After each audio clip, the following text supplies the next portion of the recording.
નવરાત્રી બોર પૂનમ તરીકે પણ ઓળખવામાં આવે છે. પહેલી સવારથી જ સંતરામ મંદિરમાં આજે મમ્મી પોષી પૂનમ એટલે શું? પોષી પૂનમ એટલે ભાઈ અને બહેનનો રક્ષાબંધન જેવો જ પવિત્ર દિવસ. એમાં રોટલો બનાવી અને ચાંદા મામાની સામે જોઈને પૂછવાનું, હું રમું કે જમું. ઉભી રહો, હું રોટલો બનાવીશ.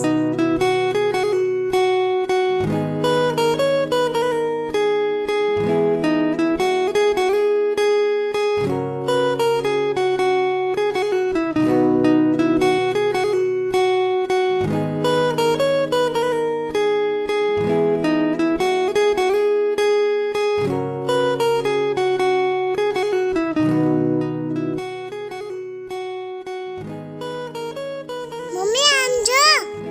અરે વાહ,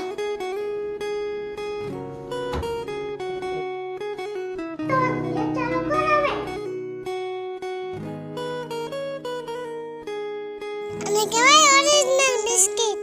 ઓરે બોલ્યુનું કોઈ નું આવે.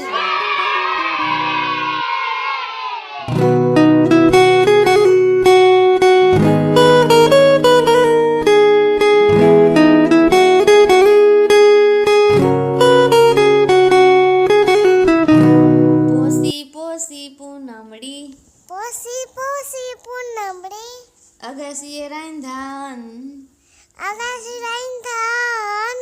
ભાઈની બેન રમે કે જમે. ભાઈની બેન જમે કે રમે? તમે કોમેન્ટમાં કહેજો હું રમું કે જમું.